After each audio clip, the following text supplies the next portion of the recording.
Hey, welcome back. This is another alignment video. In this video, I'm going to give you some examples of how I utilized changing my belief system to better be aligned from a financial standpoint. And I'm also going to touch a little bit on how that impacted how I raised my children, and also touch a little bit on love life, how alignment and belief system can affect your love life. So first of all, the main thing that I thought was helpful, that I thought would be helpful to share with you guys, is the financial side of it. I grew up in a life where I was raised very religious, and in that religion, we always talked about money being evil. Money's the root of all evil. Money, there's this persona around money that was really screwing with me and messing up my alignment and my own belief system. Going to school, I had friends that had money and got whatever they wanted, all the vehicles they wanted, and I thought they grew up to be less than great. I'll try and soften this a little bit. I didn't want my kids to be anything like them. That's the best way to put it. So I developed a belief system that was in place and constantly trying to protect me and keeping me out of alignment, that was trying to prevent me from being overly successful, because it would ruin my kids, and that meant a lot to me not to ruin my kids. And also, the idea that money is evil, money causes problems, money is all of these negative bad things. Because of this belief system, because of the way that I set up these beliefs, my subconscious constantly kept me away from significant opportunities. And I'll tell you, I had several really great opportunities in my life, and I believe that subconsciously I came up with ways to push myself away from them and get out of them.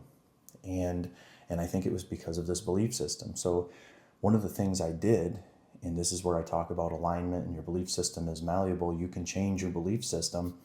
I had to go back and figure out, why do I keep doing this? Why does every time something significant come up in my life, it fails? Why does some big, huge financial opportunity that could probably change my family's life end up failing?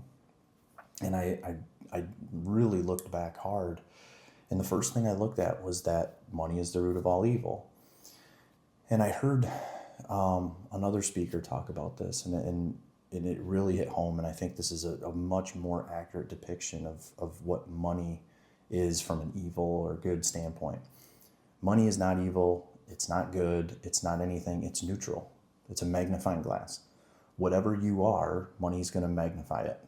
If you're a great person, money's going to make you a greater person, because you'll be able to do more to support your belief system. If you're a piece of shit, you're going to be a bigger piece of shit. Money is going to give you the ability to be a giant pile. And knowing that and realizing that just having money isn't going to change who I am. I'm already a good person. I care a lot about my kids. I care a lot about my family. I want to take care of everybody I can possibly take care of. And money's just going to give me the ability to do that more.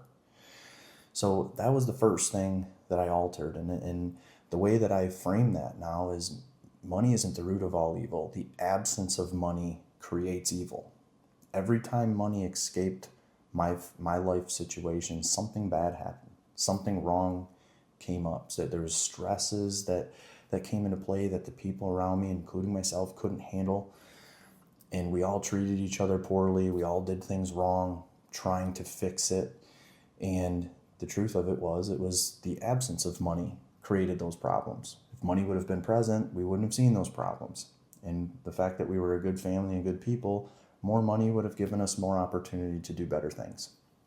Now, the second thing that I had to address was my family, my son. I always looked at money and thought, man, if I had more of it, my kids are going to be garbage. How am I going to raise them right, not make them spoiled and rotten and just make them crap kids? Because I seen it growing up. I seen all these kids that got whatever they wanted, and they didn't do well. They might be doing okay, but they didn't do well.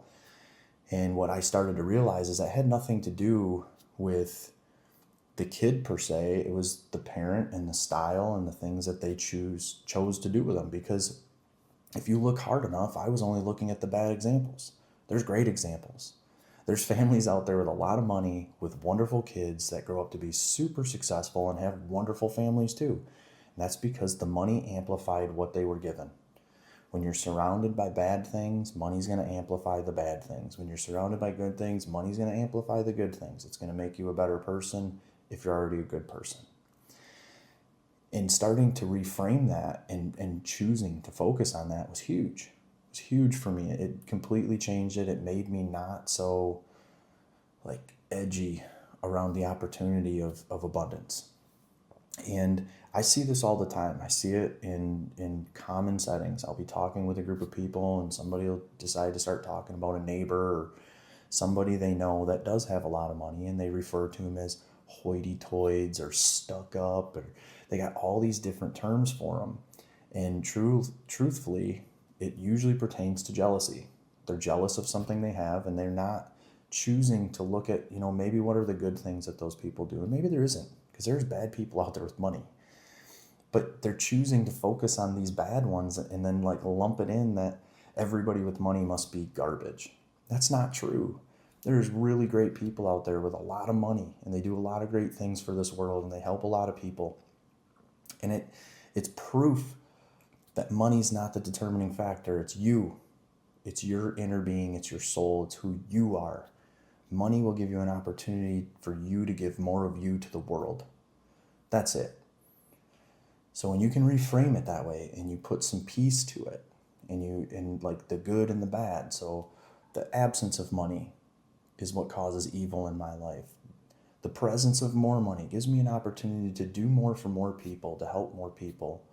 And I know that my son's not going to be a bad person because I spend a lot of time talking to him about all the great things that money can do and how he can utilize them to enhance his life. And I don't, there's no talk about, or I shouldn't say there's no talk about. I do talk about the facts of, things like you look at the situation where there's these families and these kids become drug addicts and all that. I do talk about that with them. And I say that it's people that don't have any drive or no vision. If you have a vision and you got things you want to do, this money's going to give you opportunities to do more of it.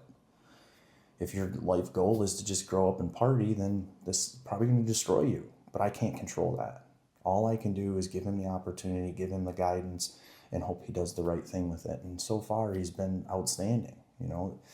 Spending the time to work with him to help him mold his belief system of what money is critical.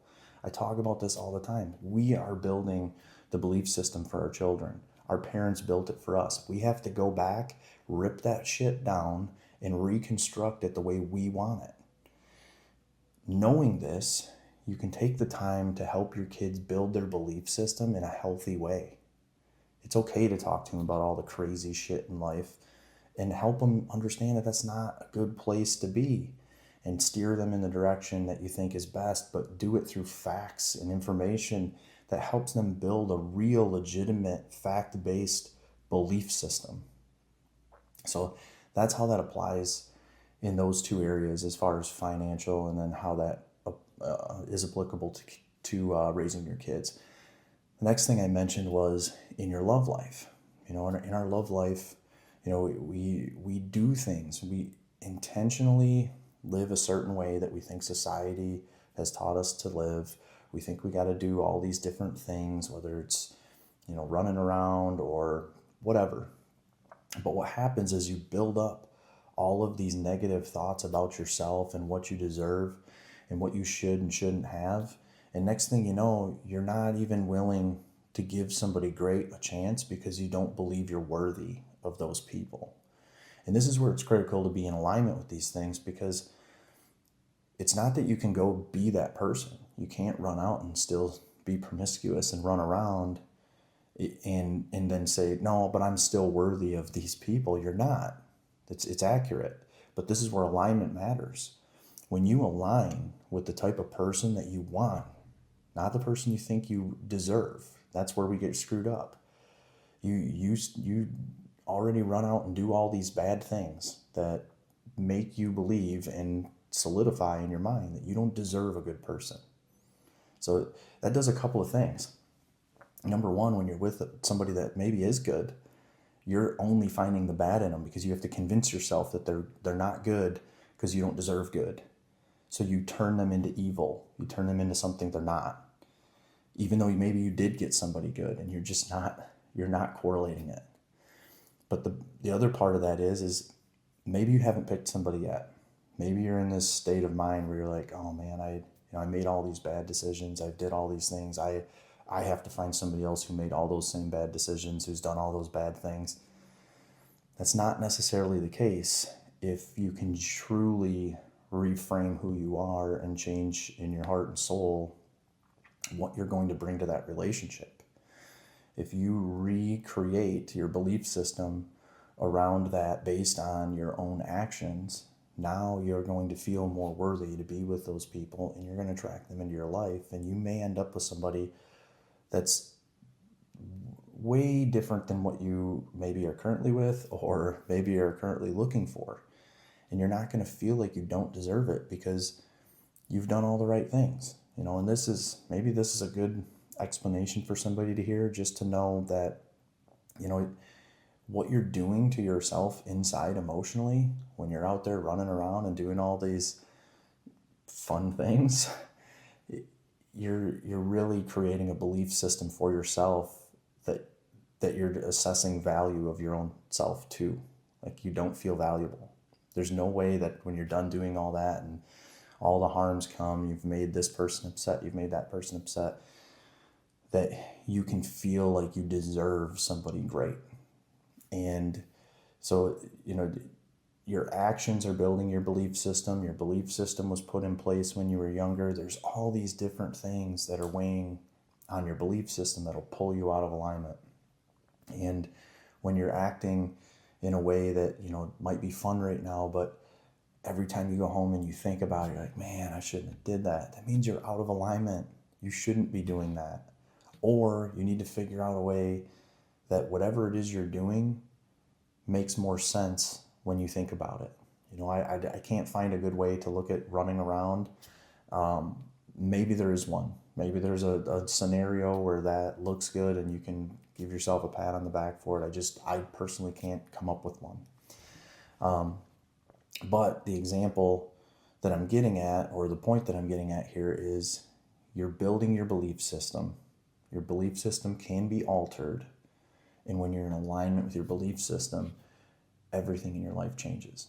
Everything becomes easier, becomes better to understand, and things fall into place. You're happier with yourself. Like, even when you're not getting all the things that you thought you once wanted or needed, you don't look at it that way anymore. You're just like, I'm happy with who I am. I'm happy with the decision I'm making. I'm happy with the decisions I have made. And I know at this point, like, I'm very valuable to somebody. Somebody is going to have a better life when I'm part of it. And I know that because of who I've chose to become and the part of me that I've chose to really foster and take care of. And that's alignment, becoming aligned with who you want to be, the people you want around you, and understanding, all the positives of those people and becoming the positive of those people. And that's where you can construct your belief system that's going to become in alignment with that, with what you want, which your wants are kind of steering you to where you need to be. You want a great partner, become a great partner. You want a great income, become the type of people that have great incomes. In order to become somebody who has a great income, you got to stop demonizing them, because the people with great incomes right now, you might be looking at them and calling them names or assigning this portfolio or profile to them that, oh, they're this because they have money. No, they're that because they're just not good people. There's great people with money. Go look at those people and spend your time thinking about, wow, look how great their life is because they have the resources to make it better. So hopefully you get a lot from this video. Don't forget to like and share it. If you know anybody who could benefit from this information, definitely be sharing it with them. And I'll catch you on the next video. Have a good one.